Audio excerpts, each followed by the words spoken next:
नमस्कार। जय Hind. Army study के इस YouTube चैनल में आप सभी का हार्दिक स्वागत है। मैं महेंद्र बेजारानी आप सभी का हार्दिक स्वागत और अभिनंदन करता हूं। दोस्तों, आज का सेशन आप सभी के लिए बहुत ही इंपॉर्टेंट होने वाला है। इस सेशन के अंदर हम दोस्तों आपको आगामी आर्मी एग्जाम में पूछे जाने वाले जनरल साइंस सामान्य विज्ञान के महत्वपूर्ण क्वेश्चनों के बारे में डिस्कस करेंगे, जो कि आपके इंडियन आर्मी एग्जाम के लिए बहुत ही ज्यादा इंपॉर्टेंट होंगे। अगर आपका सपना है भारतीय सेना में जाने का, तो सेशन वाकई में बहुत ही ज्यादा इंपॉर्टेंट होने वाला है। पेन और कॉपी साथ में लेकर बैठना। आपसे निवेदन है कि पेन और कॉपी साथ में लेकर बैठना, क्योंकि बहुत ही अच्छे और शानदार क्वेश्चनों के बारे में हम डिस्कस करेंगे, जो कि आपके इंडियन आर्मी एग्जाम के लिए बहुत ही ज्यादा इंपॉर्टेंट होंगे। इसलिए आपसे निवेदन है कि आपको पेन और कॉपी साथ में लेकर बैठना है, तभी आपको पूरा सेशन देखने के बाद बहुत ही ज्यादा कंटेंट प्राप्त होगा। ज्यादा बातें ना करते दोस्तों, हम फाइनली अपने सेशन की तरफ बढ़ते हैं। ध्यान से सुनिए दोस्तों, फर्स्ट क्वेश्चन क्या कहता है। फर्स्ट क्वेश्चन आपसे पूछता है कि मोड़ पर सड़कों का बाह्य किनारा उठा हुआ रखते हैं क्योंकि, ये बताइए, अपकेंद्रीय बल के कारण, अभिकेंद्रीय बल के कारण, विस्थापन, या इनमें से कोई नहीं। सोच समझ के राइट और सटीक आंसर दीजिए। वाकई में बहुत ही अच्छा और शानदार क्वेश्चन है। बिल्कुल धीरे धीरे और शानदार तरीके से दोस्तों हम आपको समझाएंगे। जो दोस्त इसके अंदर ऑप्शन बी बता रहा है अभिकेंद्रीय बल के कारण, वो बिल्कुल राइट और सटीक आंसर दे रहा है दोस्तों। मोड़ पर सड़कों का जो बाह्य किनारा होता है, ये दोस्तों अभिकेंद्रीय बल के कारण दोस्तों उठा हुआ दिखाई देता है। फिर दोस्तों ध्यान से सुनिए, आपके एग्जाम में क्वेश्चन ऐसे बनता है, ध्यान से सुन लेना, कि दूध को मथने से क्रीम अलग हो जाती है। क्यों होती है दोस्तों अलग? तो दोस्तों अपकेंद्रीय बल के कारण दूध को मथने से क्रीम है ये दोस्तों अलग हो जाती है। अपनी कॉफी के अंदर नोट कर लेना दोस्तों, क्वेश्चन आपके एग्जाम के लिए इंपॉर्टेंट है। फिर आपके एग्जाम में दोस्तों क्वेश्चन बनता है कि विस्थापन किसे कहते हैं। विस्थापन क्या है? What is displacement? तो दोस्तों विस्थापन है, ये ध्यान से सुनना, किसी वस्तु की स्थिति में परिवर्तन को क्या कहते हैं मेरे भाई? विस्थापन कहते हैं। दोबारा सुनिए, किसी वस्तु की स्थिति में परिवर्तन को विस्थापन कहते हैं। आपके एग्जाम में से डायरेक्ट वन लाइनर क्वेश्चन बन सकता है कि किसी वस्तु की स्थिति में परिवर्तन को क्या कहते हैं। फर्स्ट ऑप्शन में आपको संवेग दे सकता है, त्वरण दे सकता है, विस्थापन दे सकता है, बल दे सकता है। तो इस प्रकार आपके एग्जाम में क्वेश्चन बन सकता है। तो दोस्तों विस्थापन है, ये किसी वस्तु की स्थिति में परिवर्तन को कहते हैं। ध्यान रखना मेरे दोस्त। बात करते हैं नेक्स्ट क्वेश्चन की। ध्यान से सुनिए दोस्तों, नेक्स्ट क्वेश्चन आपसे पूछता है कि सूर्य में कौन सा तत्व अधिकता में पाया जाता है। मतलब अधिकतम कौन सा तत्व है, ये दोस्तों सूर्य में पाया जाता है। बहुत से लड़के इस क्वेश्चन को देखते ही नाइट्रोजन पे टिक लगा देते हैं। उन्होंने रट रखा है, वो क्वेश्चन को अच्छी तरीके से नहीं पढ़ते, वो अपने 2 नंबर पक्के करने के लिए वो मार्कशीट में फटाक से टिक करते हैं। लेकिन मेरे दोस्त, इस क्वेश्चन का राइट आंसर होगा जो ऑप्शन डी बता रहे, इनमें से कोई नहीं। उनको यह क्वेश्चन बहुत ही अच्छी तरीके से समझ में आ रहा है और उनको आता भी है ये क्वेश्चन। दोस्तों हाइड्रोजन, ठीक है ना, हाइड्रोजन है, ये दोस्तों सूर्य के अंदर सबसे अधिक पाया जाता है। अब मैं आपसे कहूंगा, बताइए भाई दोस्त, सूर्य के अंदर हाइड्रोजन है ये कितने प्रतिशत पाया जाता है? आपके एग्जाम में क्वेश्चन बन सकता है मेरे दोस्त। तो सूर्य के अंदर ध्यान रखना, हाइड्रोजन है ये मेरे दोस्त 71% पाया जाता है। जिसको नहीं पता है नोट कर लेना। आपके एग्जाम में फिर वेरी इंपॉर्टेंट क्वेश्चन बनता है, ध्यान से सुनिए, कि वायु में सर्वाधिक कौन सा तत्व पाया जाता है। तब दोस्तों आपको नाइट्रोजन करके आना है। नाइट्रोजन है ये दोस्तों 78% सर्वाधिक पाया जाता है। ध्यान रखना। अगर हम बात करें कार्बन डाइऑक्साइड की, तो दोस्तों कार्बन डाइऑक्साइड है ये दोस्तों वायु के अंदर पाई जाती है 0.03%। अगर हम बात करें ऑक्सीजन की, तो मेरे दोस्त ऑक्सीजन है ये दोस्तों वायु के अंदर है ये दोस्तों 21% है ये दोस्तों ऑक्सीजन पाई जाती है। मैं उम्मीद करता हूं जितने भी फैक्ट बोले आपके समझ में आया होगा। अगर समझ में आया है तो सेशन को आप प्यार से दिल से लाइक कीजिए, ताकि हमें भी मोटिवेट मिले और हम आपको और अच्छा कंटेंट प्रोवाइड कराएं, ताकि आपकी सफलता में कोई दिक्कत ना हो मेरे दोस्त। बात करते हैं नेक्स्ट क्वेश्चन की। ध्यान से सुनिए दोस्तों, नेक्स्ट क्वेश्चन कहता है कि वह धातु जो पानी पर तैरती है, वह कौन सी धातु है जो पानी पर तैरती है? ऑप्शन में आपको दे रखा है पारा, ब्रोमीन, लिथियम या एल्यूमिनियम। ये बताइए दोस्तों, क्वेश्चन बहुत ही अच्छा है, हम बिल्कुल धीरे धीरे से आपको समझाएंगे। बहुत से लड़के कमेंट करते हैं कि सर आप फास्ट पढ़ा जाते हो। वैसे इंडियन आर्मी वालों को हमेशा फास्ट रहना चाहिए, धीरे का कोई काम नहीं मेरे दोस्त, लेकिन समझाते हैं भाई। जो पढ़ाते हैं अगर माइंड के अंदर फिट नहीं होगा तो फिर पढ़ाने का क्या मतलब। वह धातु जो पानी पर तैरती है, बिल्कुल ऑप्शन सी जो बता रहे हैं लिथियम, वो बिल्कुल राइट और सोच समझ के और सटीक आंसर दे रहे हैं। दोस्तों ध्यान से सुनिए, आपके एग्जाम में क्वेश्चन बनता है कि वह धातु कौन सी है जो कमरे के ताप पर द्रव्य अवस्था में पाई जाती है।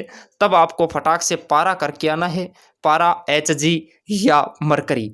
अगर एग्जाम में अधातु की बात करें कि द्रव्य अवस्था में पाई जाने वाली अधातु कौन सी है, दोबारा सुना, द्रव्य अवस्था में पाई जाने वाली अधातु कौन सी है, तब मेरे दोस्त आपको ब्रोमीन करके आना है, ध्यान रखना। फिर दोस्तों आपके एग्जाम में वेरी इंपॉर्टेंट क्वेश्चन सबसे पहले ये बनता है कि बॉक्साइड का अयस्क है, तो दोस्तों एल्यूमिनियम है, ये बॉक्साइड का अयस्क है, आप सभी को पता है। ये दोस्तों एल्यूमिनियम है, ये दोस्तों धरती पर सबसे ज्यादा मात्रा में पाई जाने वाली धातु है, ये आप जरूर ध्यान रखना। एल्यूमिनियम धरती पे सबसे ज्यादा मात्रा में पाई जाती है, ये आप जरूर ध्यान रखना। बात करते हैं नेक्स्ट क्वेश्चन की, ध्यान से सुनिए दोस्तों। नेक्स्ट क्वेश्चन वाकई में बहुत ही अच्छा है। क्वेश्चन कहता है सोडियम क्लोराइड का रासायनिक सूत्र बताइए। सोडियम क्लोराइड का रासायनिक सूत्र बताइए। NaCl CO2 KNO3 KCl। Question बहुत ही अच्छा है, सोच समझ के राइट और सटीक आंसर दीजिए, और हम इन चारों ऑप्शनों के बारे में बड़े अच्छे तरीके से आपको समझाएंगे, इसलिए एक्टिव रहना, अपना ध्यान है ये एकत्रित रखना। दोस्तों इसके अंदर जो ऑप्शन ए बता रहे हैं NaCl, वो बिल्कुल राइट और सटीक बता रहे हैं दोस्तों। NaCl ये साधारण नमक का सूत्र होता है दोस्तों, सोडियम क्लोराइड इसका रासायनिक नाम होता है, ध्यान रखना। आपके एग्जाम में वेरी इंपॉर्टेंट क्वेश्चन बनता है कि ठोस कार्बन डाइऑक्साइड होती है, तो दोस्तों CO2 है, शुष्क बर्फ है, ये दोस्तों ठोस कार्बन डाइऑक्साइड होती है, ध्यान रखना, ठीक है। CO2 क्या है? शुष्क बर्फ है, शुष्क बर्फ ठोस कार्बन डाइऑक्साइड, ठीक है, ध्यान रखना। दोस्तों KNO3 अगर इसके हम रासायनिक नाम की बात करें तो दोस्तों पोटेशियम नाइट्रेट है, इसका रासायनिक नाम होता है। KNO3 को दोस्तों सोरा कहा जाता है, सोरा कहा जाता है KNO3 को, ध्यान रखना। जैसे CO2 को शुष्क बर्फ कहा जाता है ना, बिल्कुल वैसे ही दोस्तों KNO3 को सोरा कहा जाता है। फिर आपके एग्जाम में दोस्तों क्वेश्चन बनता है कि KCl का रासायनिक नाम क्या होता है, या फिर पोटेशियम क्लोराइड का रासायनिक सूत्र क्या होता है, तो दोस्तों KCl का रासायनिक सूत्र पोटेशियम क्लोराइड होता है। अगर हम बात करें इसको आप दोस्तों लाहौरी नमक कह सकते हो, लाहौरी नमक। जैसे CO2 को आपने क्या कहा? शुष्क बर्फ कहा। KNO3 को क्या कहा मेरे दोस्त? सोरा कहा। तो उसी प्रकार आप दोस्तों KCl को लाहौरी नमक कह सकते हो। बात करते हैं नेक्स्ट क्वेश्चन की, ध्यान से सुनिए दोस्तों। नेक्स्ट क्वेश्चन कहता है पौधे प्रकाश संश्लेषण के दौरान कौन सी गैस ग्रहण करते हैं? क्वेश्चन बहुत ही अच्छा है मेरे दोस्त। पौधे प्रकाश संश्लेषण के दौरान कौन सी गैस ग्रहण करते हैं? CO2 carbon dioxide, N2O nitric oxide, O2 oxygen, CO carbon monoxide. सोच समझ के अपना दिमाग लगा के आप इस क्वेश्चन का राइट आंसर दीजिए। बिल्कुल इसके अंदर जो ऑप्शन ए बता रहे हैं CO2 कार्बन डाइऑक्साइड, वो बिल्कुल सही बता रहे हैं दोस्तों। पौधे हैं ये प्रकाश संश्लेषण के दौरान दोस्तों CO2 है, इसे दोस्तों ग्रहण करते हैं। दोस्तों N2O नाइट्रिक ऑक्साइड, इसे लाफिंग गैस, हंसाने वाली गैस भी कहा जाता है। ये सब आपको आता है, लेकिन मेरे दोस्त आपको ये नहीं आता। आपके एग्जाम में क्वेश्चन बनता है कि आकाश में बिजली चमकने से कौन सी गैस उत्पन्न होती है? तो दोस्तों आकाश में जब बिजली चमकती है, कड़कती है, तब दोस्तों N2O उत्पन्न होती है, नाइट्रिक ऑक्साइड उत्पन्न होती है, ये आप जरूर ध्यान रखना। फिर दोस्तों आपके एग्जाम में क्वेश्चन बनता है मनुष्य सांस लेते वक्त कौन सी गैस अंदर करता है, कौन सी गैस बाहर छोड़ता है? तो मेरे दोस्त ध्यान रखना, मनुष्य दोस्तों सांस लेते वक्त O2 को तो दोस्तों अंदर लेता है, और दोस्तों CO2 को है ये बाहर निकालता है। अर्थात मनुष्य सांस लेते वक्त ऑक्सीजन अंदर लेता है, कार्बन डाइऑक्साइड को छोड़ता है, ये आप ध्यान रखना।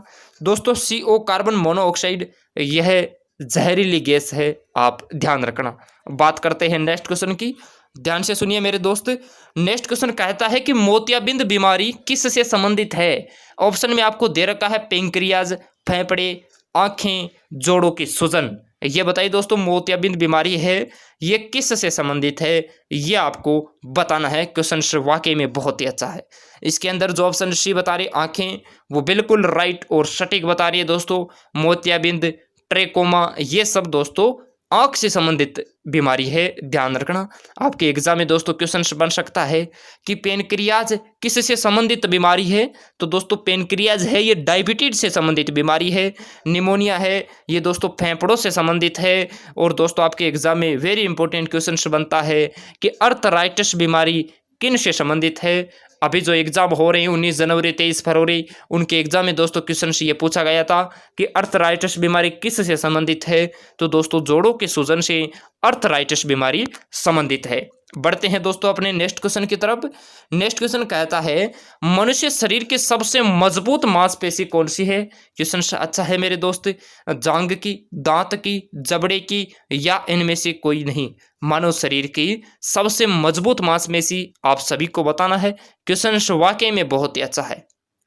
बिल्कुल इसके अंदर जो ऑप्शन सी बता रहे हैं जबड़े की, वो बिल्कुल राइट और सटीक आंसर बता रहे हैं। आपकी तैयारी वाकई में बहुत ही अच्छी है मेरे दोस्त।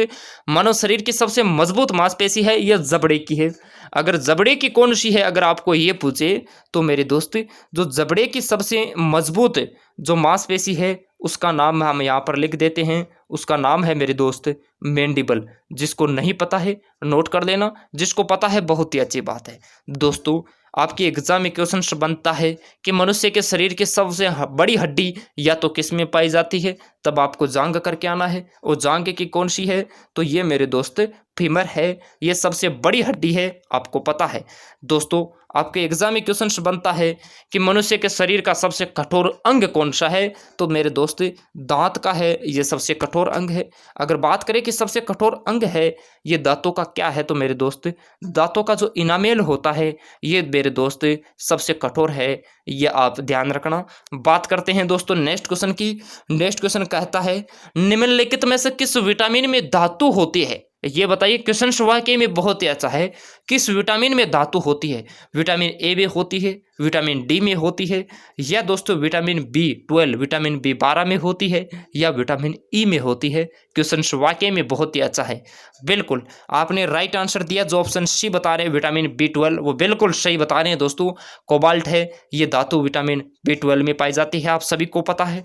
बाकी हम इन तीनों के बारे में तो क्या डिस्कस करें, वैसे बहुत ज़्यादा आपको बता रखा है, फिर भी बता देते हैं भाई। सर्वाधिक गाजर के अंदर विटामिन ए पाया जाता है। आपके एग्जाम में क्वेश्चन बनता है कि रात का अंधत्व किस विटामिन की कमी के कारण होता है, तब आपको विटामिन ए करके आना है मेरे दोस्त, ठीक है ना। और दोस्तों विटामिन डी है ये हमें सूर्य से प्राप्त होता है, इसकी कमी से रोग रिकेट्स होता है, हड्डियों से संबंधित है। एकमात्र ऐसा विटामिन जो हमारे शरीर में त्वचा के नीचे बनता है। विटामिन ई से सौंदर्य का विटामिन या सुंदरता का विटामिन कहा जाता है। इसका रासायनिक नाम टेकोफेरोल होता है। नपुंसकता या बांझ बनता इसी विटामिन की कमी के कारण होता है भाई। बात करते हैं नेक्स्ट क्वेश्चन की। नेक्स्ट क्वेश्चन कहता है कौन सा विटामिन पानी में घुलनशील है। जल में घुलनशील विटामिन आपको बताना है। क्वेश्चन बहुत ही अच्छा है मेरे दोस्त, ये बताइए। बिल्कुल कौन सा विटामिन पानी में घुलनशील आपको बताना है मेरे दोस्त। यहां पर कंफ्यूज नहीं होना है, ठीक है ना, क्योंकि वसा में घुलनशील और जल में घुलनशील विटामिन होते हैं। आप बताइए कि पानी के अंदर घुलनशील विटामिन कौन सा है। इसके अंदर जो ऑप्शन डी बता रहे हैं बी, वो बिल्कुल राइट और सटीक बता रही है दोस्तों। विटामिन बी और सी होता है ये दोस्तों पानी में घुलनशील विटामिन होता है।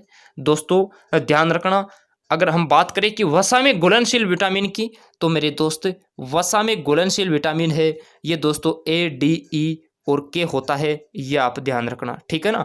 विटामिन ए, डी, ई और के ये दोस्तों वसा में घुलनशील विटामिन होते हैं। बात करते हैं नेक्स्ट क्वेश्चन की। नेक्स्ट क्वेश्चन कहता है कि रक्त परिसंचरण की खोज किसने की। रोंटगन, एडिसन, वाटसन व क्रिक, या इनमें से कोई नहीं। क्वेश्चन वाकई में बहुत ही अच्छा है। रक्त परिसंचरण की खोज किसने की। बिल्कुल इसके अंदर जो ऑप्शन डी बता रहा है इनमें से कोई नहीं। वाकई में उसकी तैयारी बहुत ही अच्छी है मेरे दोस्त।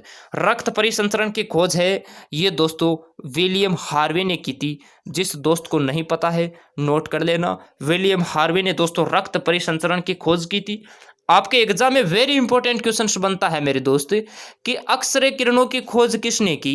तो दोस्तों अक्सरे किरणों की खोज है ये मेरे दोस्त रोंटजन ने की थी, ध्यान रखना। बल्ब का आविष्कारक दोस्तों एडिसन है। और दोस्तों डीएनए की खोज है ये दोस्तों वाटसन व क्रिक ने की थी। बात करते हैं दोस्तों नेक्स्ट क्वेश्चन की। नेक्स्ट क्वेश्चन बहुत ही अच्छा है। अल्फा किरणों पर कौन सा आवेश होता है? सोच समझ के राइट और सटीक आंसर दीजिए भाई। अल्फा किरणों पर कौन सा आवेश होता है? लेकिन इससे पहले आप जितने भी लोग लाइव हो, आप ईमानदारी से सेशन को लाइक कीजिए। लाइक कीजिए दोस्तों, हमें मोटिवेट मिलता है कि हम आपको और अच्छा कंटेंट प्रोवाइड कराएं। आप जितने लोग लाइव होते हो उतना लाइक नहीं करते हो। क्यों नहीं करते हो ये हमें भी नहीं पता है, ये आपको पता रहना चाहिए। आप इंडियन आर्मी की तैयारी करते हो मेरे दोस्त, इसलिए एक लाइक तो प्यार से बनता है, इसलिए आप सेशन को लाइक कीजिए। अल्फा किरणों पर कौन सा आवेश होता है ये बताइए दोस्तों। क्वेश्चन वाकई में बहुत ही अच्छा है। बिल्कुल धन आवेश, जो ऑप्शन ए बता रहे धन आवेश वो बिल्कुल राइट और सटीक बता रहा है। और इनसे संबंधित अभी हम जो क्वेश्चन बोलेंगे उनको आप ध्यानपूर्वक अपना दिमाग एक जगह रख के उसको सुन लेना मेरे दोस्त। यहाँ से आपके एग्जाम में क्वेश्चन बनता है और यहाँ से बनता है तो बहुत से लड़के कंफ्यूज भी होते हैं, इसलिए आपको मेरिट सोचिंग के अंदर अपना नाम लेकर आना है, इसलिए ध्यान आपका एकत्रित होना चाहिए। अल्फा किरणें हैं ये दोस्तों धन आवेशित होती है। आपके एग्जाम में दोस्तों क्वेश्चन बनता है कि बीटा करणें कौन सा आवेश होता है? तो दोस्तों बीटा करणें हैं ये दोस्तों ऋण आवेश होती है, ध्यान रखना। अल्फा किरणों और बीटा किरणों की खोज है ये रदरफोर्ड ने की थी, ये भी आप ध्यान रखना। फिर दोस्तों आपके एग्जाम में क्वेश्चन बनता है कि गामा किरणों पर कौन सा आवेश होता है? तो मेरे दोस्त गामा किरणों पर कोई आवेश नहीं होता, कोई चार्ज नहीं लगता, ये आप ध्यान रखना। आपके एग्जाम में दोस्तों गामा किरणें से बहुत ही ज्यादा इंपॉर्टेंट क्वेश्चन बनता है। गामा किरणें से कौन सा बनता है? ध्यान से सुनिए। क्वेश्चन ये बनता है कि किन किरणों की भेदन क्षमता सबसे अधिक होती है? दोबारा सुनिए, किन किरणों की भेदन क्षमता सबसे अधिक होती है? तब मेरे दोस्त आपको गामा किरणें करके आना है। गामा किरणों की भेदन क्षमता सबसे अधिक होती है। अगर हम बात करें कि गामा किरणों की खोज किसने की, तो दोस्तों बेकोरल ने गामा किरणों की खोज की। अल्फा व बीटा किरणों की खोज रदरफोर्ड ने की थी, आप ध्यान रखना मेरे दोस्त। बात करते हैं नेक्स्ट क्वेश्चन की। नेक्स्ट क्वेश्चन कहता है कि पारिस्थितिकी के जनक की संख्या किसे प्रदान की गई है? पारिस्थितिकी के जनक की संख्या किसे प्रदान की गई है? अर्नेस्ट हेकल को, अरस्तु को, या थियोफ्रेस्टस को, या लावाशिए? ये बताइए दोस्तों। क्वेश्चन वाकई में बहुत ही अच्छा है। इसके अंदर जो ऑप्शन ए बता रही अर्नेस्ट हेकल वो बिल्कुल राइट और सटीक बता रही दोस्तों। पारिस्थितिकी का जनक है ये अर्नेस्ट हेकल को कहा जाता है। दोस्तों जीव विज्ञान का जनक है ये अरस्तु को कहा जाता है। वनस्पति विज्ञान का जनक दोस्तों थियोफ्रेस्टस को कहा जाता है। रसायन विज्ञान का जनक दोस्तों लावाशिए को कहा जाता है। बात करते हैं नेक्स्ट क्वेश्चन की।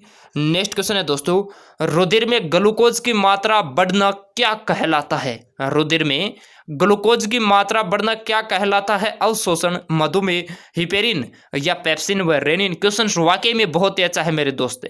बताइए, सोच समझ के राइट और सटीक आंसर दीजिए। इसके अंदर जो ऑप्शन बी बता रहे मधुमेह वो बिल्कुल राइट और सटीक बता रहे हैं। बिल्कुल आपकी तैयारी वाकई में बहुत ही अच्छी है मेरे दोस्त। आपके एग्जाम में वेरी इंपॉर्टेंट क्वेश्चन बनता है, ध्यान से सुनिए। क्वेश्चन ऐसे बनता है कि पचे हुए भोजन का रुधिर में पहुंचाना क्या कहलाता है? पचे हुए भोजन का रुधिर में पहुंचाना क्या कहलाता है? तब मेरे दोस्त आपको अवशोषण करके आना है। अवशोषण का कार्य है दोस्तों रुधिर में पचे हुए भोजन को पचे हुए भोजन को रुधिर में पहुंचाना, ये दोस्तों अवशोषण का कार्य होता है। आपके एग्जाम में दोस्तों वेरी इंपॉर्टेंट क्वेश्चन बनता है कि कौन सा प्रोटीन शरीर के अंदर रक्त को जमने से रोकता है? दोबारा सुनिए, कौन सा प्रोटीन शरीर के अंदर रक्त को जमने से रोकता है? तब मेरे दोस्त आपको हिपेरिन करके आना है। आपके एग्जाम में दोस्तों फिर वेरी इंपॉर्टेंट क्वेश्चन ऐसे बनता है कि आमाशय में निकलने वाले जठर रस में कौन सा एंजाइम होता है? आमाशय में निकलने वाले जठर रस में कौन सा एंजाइम होता है? तब मेरे दोस्त आपको पेप्सिन व रेनिन करके आना है। बात करते हैं दोस्तों नेक्स्ट क्वेश्चन की। नेक्स्ट क्वेश्चन कहता है कि बाल्य अवस्था में हड्डियों की संख्या कितनी होती है? ये बताइए, 206, 270, या 29, या 14? ये बताइए दोस्तों। क्वेश्चन वाकई में बहुत ही अच्छा है। बाल्य अवस्था में आपको बताना है। बिल्कुल आपने राइट और सटीक आंसर दिया। जो ऑप्शन बी बता रहे 270 वो बिल्कुल सही बता रहे दोस्तों। दोस्तों आपके एग्जाम में क्वेश्चन बनता है कि मनुष्य के शरीर में कुल कितनी हड्डियां होती है, तब आपको 206 करके आना है। वयस्क के अंदर 206 हड्डियां होती है। फिर आपके एग्जाम में दोस्तों वेरी इंपॉर्टेंट क्वेश्चन ऐसे बनता है कि सिर या खोपड़ी की कुल हड्डियों की संख्या होती है, सिर या खोपड़ी की कुल हड्डियों की संख्या होती है दोस्तों 29, 28 प्लस 1 होती है, आपको पता है। दोस्तों चेहरे में कितनी हड्डियां होती है, बहुत से इंडियन आर्मी एग्जाम में बार बार पूछा गया क्वेश्चन है। तो मेरे दोस्त चेहरे के अंदर दोस्तों 14 हड्डियां होती है, ध्यान रखना। बात करते हैं नेक्स्ट क्वेश्चन की। नेक्स्ट क्वेश्चन कहता है कि मनुष्य के आंसू में कौन सा एंजाइम पाया जाता है, मनुष्य के आंसू में कौन सा एंजाइम पाया जाता है, ये बताइए दोस्तों। क्वेश्चन बहुत ही अच्छा है, टाइलिन, मेलानिन, लाइसोजाइम या बैक्टीरिया, ये बताइए दोस्तों। क्वेश्चन बहुत ही अच्छा है। इसके अंदर जो ऑप्शन सी बता रहे हैं लाइसोजाइम, वो बिल्कुल राइट और सटीक आंसर दे रहे हैं दोस्तों। आंसू के अंदर लाइसोजाइम एंजाइम पाया जाता है। दोस्तों आपके एग्जाम में क्वेश्चन बनता है कि मनुष्य की लार में कौन सा एंजाइम पाया जाता है, तो दोस्तों लार के अंदर है ये टाइलाइन पाया जाता है। अगर बात करें कि मानव त्वचा का रंग किसके कारण निर्धारित होता है, तब मेरे दोस्तों आपको मेलानिन करके आना है। मेलानिन है ये दोस्तों मानव त्वचा का रंग है, ये निर्धारित करता है। आपके एग्जाम में दोस्तों क्वेश्चन बनता है कि दूध किसके कारण खट्टा होता है, दूध किसके कारण खट्टा होता है, तब आपको बैक्टीरिया करके आना है, ठीक है। अब आप बताइए, आप सभी ईमानदारी से इस 15 में से आप कितने क्वेश्चंस अटेम्प्ट करते हो। अगर मेरे दोस्त आप 12 प्लस कर रहे हो ना, तो मान के चलिए जीके जीएस है ये आप 28 प्लस इंडियन आर्मी एग्जाम में आर यू श्योर करके आओगे। मैं आपको बार बार बता रहा हूँ, क्योंकि यही क्वेश्चंस मेरे दोस्त आपके एग्जाम में पूछे जाएंगे। आपको इंडियन आर्मी एग्जाम को लेकर किसी भी दोस्त को घबराना नहीं है। आप रेगुलर क्लासें लीजिए, जितना कंटेंट पढ़ाते हैं, जिस ऑप्शन के बारे में डिस्कस करते हैं, उनको आप कैच कीजिए, उनको आप नोट कीजिए। वही क्वेश्चंस मेरे दोस्त आपके एग्जाम में रिपीट होंगे। आप ये मत सोचिए कि हमारा पेपर आगे पोस्टपोन्ड हुआ है तो क्या हार्ड बनेगा। आपका पेपर हार्ड नहीं बनेगा। आपका कंपटीशन हार्ड हो सकता है, लेकिन पेपर का लेवल मेरे दोस्त वही रहेगा। आप खुद अनुमान लगाइए कि जैसे कोई भर्ती अगर आगे पोस्टपोन्ड हुई है तो क्या भर्ती हार्ड थोड़ी होगी। भर्ती तो वही है कि भाई जैसे वो 250 में से 20 लड़कों को पकड़ेंगे, लेकिन मेरे दोस्त जिन लड़कों का कंपटीशन है वो तेज हो जाएगा, बाकी भर्ती तो वही रहने वाली है। इसलिए अपने माइंड के अंदर ज़्यादा प्रेशर ना करें। बाकी इसी अकॉर्डिंग, इसी जोश और जुनून के साथ आप पढ़िए भाई। आपका सपना और आपके घर वालों का सपना है, ये डेफिनेटली पूरा होगा। इंडियन आर्मी में जाने का मौका हमें मेरे दोस्त बार बार नहीं मिलता। इस मौके को नहीं खोना है। अभी आपको कोई नहीं जानता होगा, लेकिन एक बार इस सेना के अंदर सिलेक्शन होने के बाद पूरा हिंदुस्तान आपको जाने लग जाएगा। मैं उम्मीद करता हूं दोस्तों क्लास आप सभी को पसंद आई होगी। अगर पसंद आई है तो प्यार से दिल से लाइक कीजिए, अपने दोस्तों को शेयर कीजिए, उनको भी मोटिवेट कीजिए कि आपको इसी अकॉर्डिंग तैयारी करनी है, ताकि आपके सफलता में कोई दिक्कत ना हो। बाकी मिलते हैं आप सभी को वापस नेक्स्ट सेशन के साथ। जय हिंद, वंदे मातरम, भारत माता की जय। खुश रहिए, मस्त रहिए।